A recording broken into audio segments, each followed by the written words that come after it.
Assalamualaikum warahmatullahi wabarakatuh. Hamdan wa syukran lillah, wassalatu wassalamu ala rasulillah wa ala alihi wa sahbihi wa mawalah, amma ba'd. Puji dan syukur marilah kita panjatkan kehadirat Allah subhanahu wa ta'ala, karena berkat rahmatnya lah kita masih dapat berkumpul di rumah aja. Salawat bertangkaikan salam semoga tetap terlimpah curahkan kepada junjunan alam, yakni Nabi besar Muhammad sallallahu alaihi wasallam. Teman-teman yang berbahagia, kalau sebelumnya saya sudah mengatakan bahwa manusia tidak luput dari yang namanya musibah, kalau saat ini dipikir-pikir lagi, manusia juga tidak luput dari yang namanya menggibah.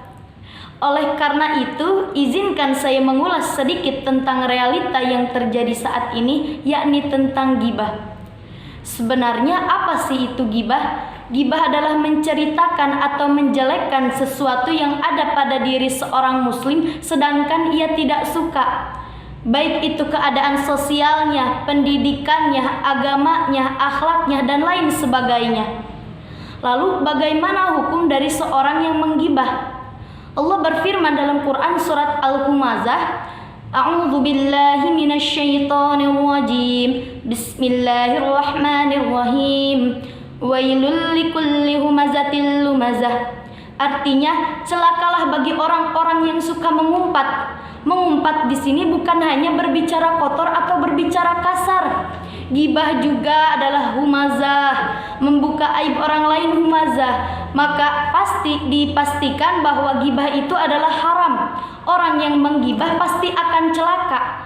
Gibah juga ada berbagai macam caranya. Di antaranya gibah lisan. Ketika kita membuka aib orang lain dari mulut ke mulut, dari teman ke teman. Yang selanjutnya ada gibah tulisan yang umumnya kita dapatkan di media sosial. Banyak, entah itu di chat, entah itu di komenan, di postingan. Sekarang media sosial menjadi sarana untuk kita berdiskusi tentang aib orang lain. Lalu bagaimana hukumnya orang yang hanya mendengarkan gibah? Orang yang mendengarkan gibah mendapat dosa yang sama dengan pelakunya. Maka rugi banget kalau kita mendengarkan gibah. Ada baiknya ketika kita tidak ingin terciprat dosa tersebut, ada baiknya kita meninggalkan majelis ataupun perkumpulan orang yang sedang menggibah. Jika tidak memungkinkan, bisa kita untuk mengalihkan pembicaraan gibah menjadi pembicaraan yang lebih baik. Gibah pula ringan untuk kita lakukan namun berat di timbangan dosa. Benar, ketika kita menggibah seperti air mengalir. Beda lagi dengan zikir. Kalau zikir ringan kita ucapkan, berat di timbangan pahala. Kalau dipikir-pikir lagi, lebih baik kita berzikirlah daripada menggibah. Namun pada hakikatnya, manusia itu lebih nyaman ketika berbuat maksiat, lebih nyaman ketika membuat maksiat daripada ketika kita menjalankan perintahnya. Ada dalam suatu hadis dikatakan, ternyata dosa gibah itu lebih besar daripada dosa zina. Nah, realitanya ketika kita tahu bahwa gibah itu dosa yang besar, namun kita masih melakukannya. Bahkan gibah menjadi hal yang lumrah untuk kita lakukan. Jangan jauh-jauh cari contoh. Lihat diri sendiri, lihat orang di sekeliling kita. Pasti kita menyadari bahwa kita semua umat manusia tidak luput dari yang namanya gibah. Bahkan sekarang gibah sudah diperhalus katanya menjadi gosip. Ketika gibah diperhalus menjadi gosip, itu membuat kita tidak takut untuk melakukannya. Membuat kita berpikir bahwa itu adalah hal yang lumrah. Bahkan sekarang di stasiun televisi, orang-orang sengaja membuat program untuk menggosipkan seseorang, untuk membuka aib orang lain. Nauzubillahi min dzalik. Namun ternyata di balik gibah itu banyak ancaman bagi kita semua. Di antaranya kita mendapat kemurkaan dari Allah Subhanahu wa taala. Bagaimana Allah tidak murka ketika seseorang mencemooh, memaki hambanya sendiri? Karena Allah berfirman dalam Quran surah At-Tin, "Laqad khalaqnal insana fi ahsani taqwim." Sungguh kami telah menciptakan kamu dalam bentuk yang sebaik-baiknya. Allah sudah menciptakan kita dalam sebaik-baiknya, namun dicemooh lagi, namun kita dihina lagi oleh orang lain. Allah pasti murka, dan Allah murka karena kita sudah melanggar larangannya. Tidak ada ampun bagi orang yang sudah dibenci oleh Allah Subhanahu wa taala. Semoga kita semua tidak termasuk orang yang dibenci oleh Allah Subhanahu wa taala. Amin ya Allah ya rabbal alamin. Yang selanjutnya, hukuman bagi orang yang suka menggibah akan dipindahkan pahala kepada orang yang kita gibahi. Pasti teman-teman di sini sudah pernah dengar bahwa ketika kita menggibah, pahala yang sudah kita dapat akan dipindahkan. Jadi beruntung bagi orang-orang yang digibahi, rugi bagi orang-orang yang menggibah. Diibaratkan kita yang menanam, namun orang yang memetik buahnya, bagaimana rasanya? Pasti kita dirugikan.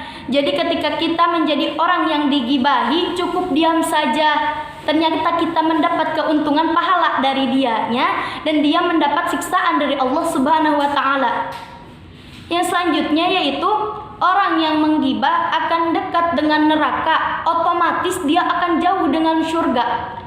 Allah berfirman, apabila ada orang yang meninggal dalam keadaan bertaubat dari gibah, maka orang tersebut adalah orang yang terakhir masuk surga.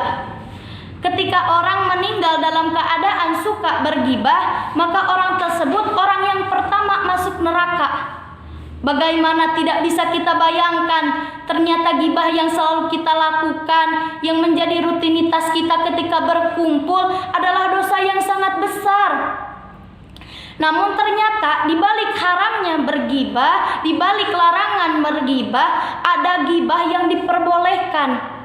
Apa saja? Ketika kita berada dalam pengadilan, ketika hakim bertanya apa kesalahan orang tersebut, kita menjawab, saya mah gak mau, takut dosa gibah. Bagaimana hakim akan memutuskan? Jadi ketika kita berada dalam pengadilan, itu dibolehkan untuk kita mengumbar aib saudara kita. Yang kedua yaitu untuk meminta fatwa atau pertimbangan kepada para ulama. Ketika kita ingin tanya, Pak Ustadz, bagaimana ini keluarga kita selalu begini, tapi saya tidak ingin menyebutkannya karena takut gibah. Bagaimana ustadz tersebut akan menceramahinya? Bagaimana ustadz tersebut akan menjawabnya? Yang selanjutnya yaitu kita diperbolehkan untuk gibah untuk kepentingan masyarakat. Jadi kita boleh untuk memberitahu bahwa dia itu penjahat, jangan didekati, bahwa dia itu penipu. Jangan kita tertipu olehnya. Namun di balik semua itu, tentu saja gibah tidak bisa kita benarkan ketika kita tujuannya untuk menjelekkan orang lain. Janganlah kita jadikan gibah sebagai kebiasaan. Jangan ketika kumpul sama teman-teman ujung-ujungnya gibah. Ketika arisan gak ada yang gak datang digibahin. Jadi saya mengajak kepada teman-teman semua, ayo kita rubah kebiasaan kita. Dari yang suka menggibah kita jauhkan, kita menjadi lebih baik lagi. Mungkin cukup sekian, semoga bermanfaat untuk semuanya. Maaf bila ada kata-kata yang salah. Wassalamualaikum warahmatullahi wabarakatuh.